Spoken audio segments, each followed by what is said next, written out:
एउटा ठाउँ हो फेदाथुन, जसको धेरै पुस्तकहरूमा चर्चा गरिएको छ फेदाथुनको बारेमा। यसको बारेमा म छोटो तपाईहरुमाझ राख्न चाहन्छु। फेदाथुन 8औं शताब्दी भन्दा पहिला त्यो भूमिका कतिपय ठाउँमा 6औं शताब्दी पनि भनेर उल्लेख गरेको पाइन्छ। इमान सिंह चेम्जोङज्यूले पनि उल्लेख गर्नु भएको छ 6औं शताब्दी भनेर। त्यो भन्दा पहिला खाम्दोङका नागाहरूको भूमि थियो भनेर हामी कागज पत्रहरू र ऐतिहासिक दस्तावेजहरू केही पाउन सक्छौं।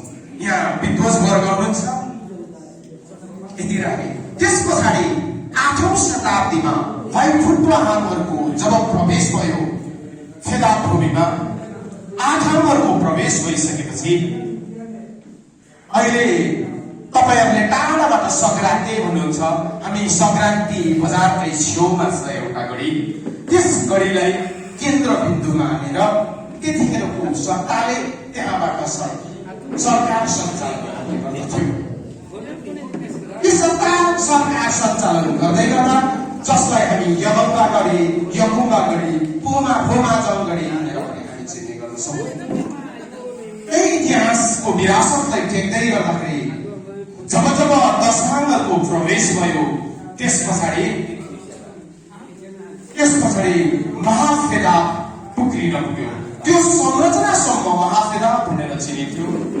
पूर्वमा इम्बेरी याङदङ्गादेखि दक्षिणतर्फ दुधकोशीसम्मको सिमानालाई त्यतिखेर महाफेदातको रूपमा चिनिन्थ्यो।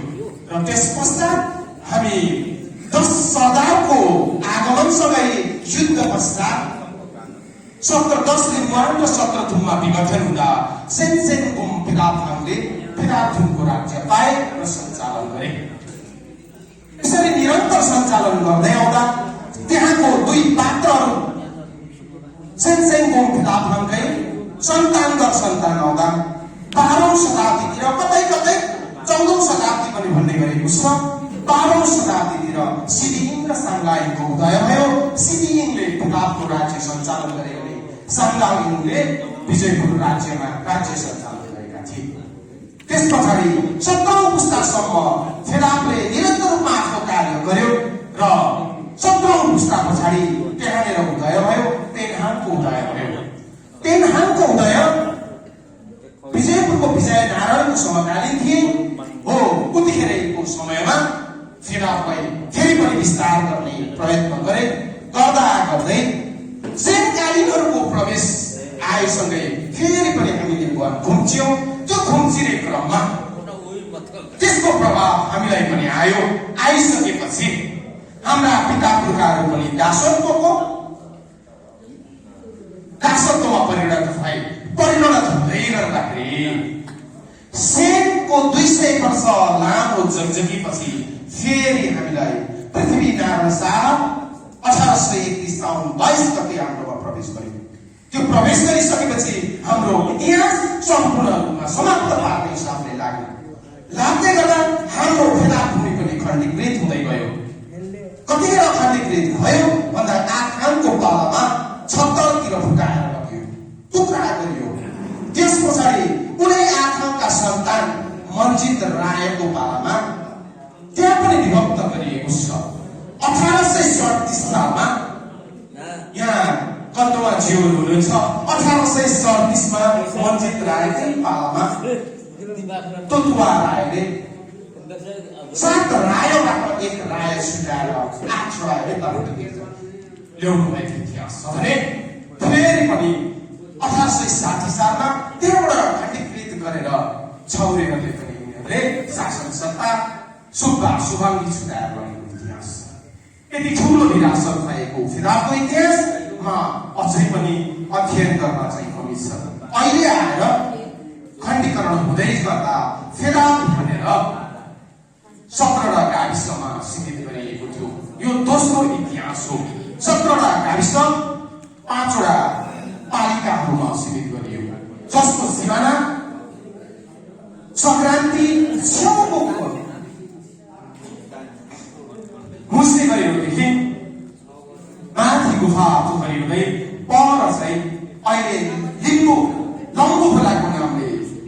उचित छ तर लम्बु खोला चाहिँ थिएन उतिखेर नेबौवा पनि भन्थे र हामीले तल ढुङ भारी बोकेर हिँड्दाखेरि त्यतिखेरको नाम चाहिँ अलिक पृथक थियो नुबोघाट भनेर हामी चिन्ने गर्छौँ सिमाना त्यहाँ कुम्चिएर आयो त्यस पछाडि अहिलेको संरचना अनुसार फिलहाल गाउँपालिकाभित्र सानो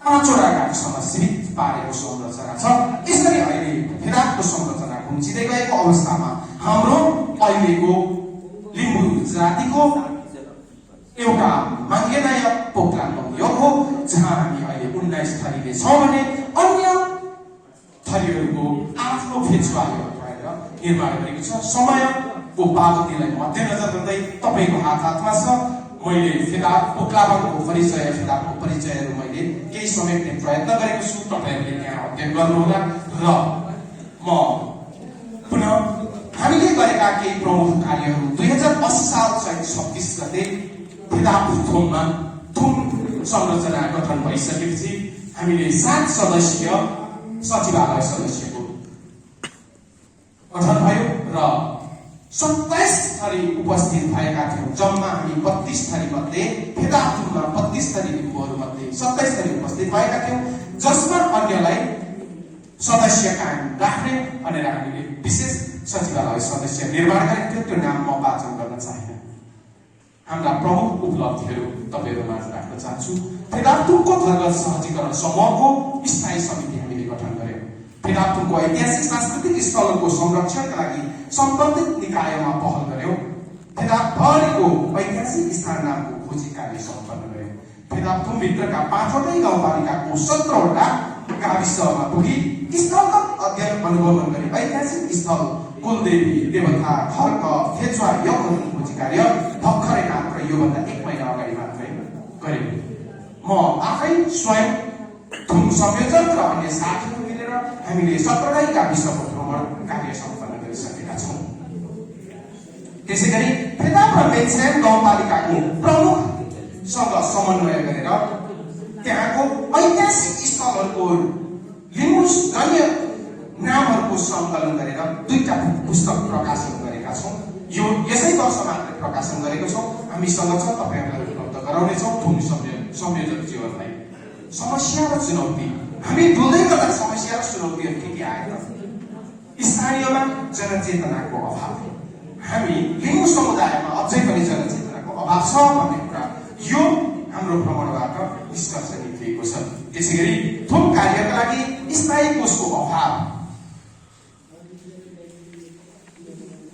भूमि संरचनामा चाहिँ कतिपय ठाउँमा चाहिँ इतिहासलाई पक्रेर जाँदाखेरि त्यो ठाउँ नपाएको कारणले गर्दा त्यो स्थान नामको अस्पष्टता पनि हामीले बिहोर्नु परेको थियो युवा पुस्तामा इतिहास संस्कृति प्रतिको उदासीनता त्यहाँका युवाहरूमा डुल्दाखेरि इतिहास त केही होइन भन्ने खालको प्रवृत्ति हामीले देखायौँ भौगोलिक पहुँच कठिन र सञ्चार सुविधामा कमजोरी र पाएको व्यक्तिबाट इतिहास प्राप्त गर्ने समस्या र इतिहासविद मुन्दुमविदहरू प्राप्त गर्न छोडिएको यी चुनौतीहरू छन् र आगामी कार्ययोजना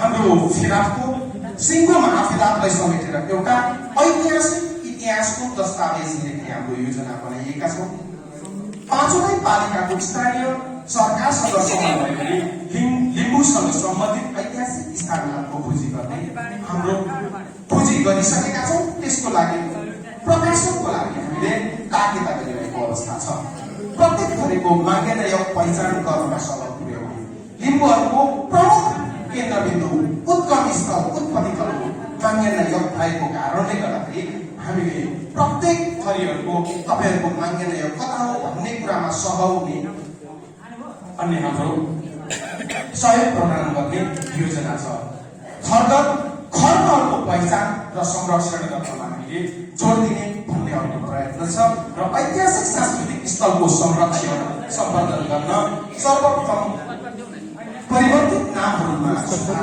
प्राचीन नाम कायम गराई होर्डिङ बोर्ड समेत टाँस्ने भन्ने छ टाँस्ने भन्ने होइन हाम्रोमा आफ्नो सडक टाँसिसकेका छौँ यसलाई निरन्तरता दिने भन्ने हाम्रो योजना छ त्यसैगरी लिम्बूजन्य अरे त्यो पनि ऐतिहासिक स्थल सहर बजारतिर चाहिँ हामी सिलाम साक्मालाई चाहिँ प्रत्येक स्थानमा राख्न लिम्बू जन्य सङ्घ संस्थालाई चाहिँ आह्वान गर्ने प्रोत्साहन गर्ने हाम्रो लक्ष्य छ र अन्त्यमा आइमान अनिवार्य रूपमा पठन पाठन पछिल्लो समय जेनजीको आन्दोलन जेनजी पुस्ता पछाडि लिम्बू भाषा पठन पाठन लिपि अध्ययनको क्रम पालिकाले हटाइएको अवस्था छ। फेरि गाउँपालिकामा पनि त्यही समस्या गाँसिएको छ। त्यस कारणले गर्दा यसलाई निरन्तरता दिनको लागि प्रशासनसँग हामी बस्ने भन्ने पनि एउटा कुरा छ। र अन्त्यमा निष्कर्षमा फेदापुरले लिम्बूको ऐतिहासिक गौरव र पहिचान पुनर्स्थापनाको दिशामा ठोस कदम चाले आगामी दिनमा समन्वित प्रयासले अझ साझा लक्ष्य र शत्रथुमको समर्थन सहित थर्गत थुम्गत संरचना अझ मजबुत र उदाहरणीय बन्नेमा विश्वास लिएको छ। म संयोजन प्रवेश घनश्रोम तर्फबाट नोबेल सेवा गर्न चाहन्छु। हस्त धेरै धेरै धन्यवाद।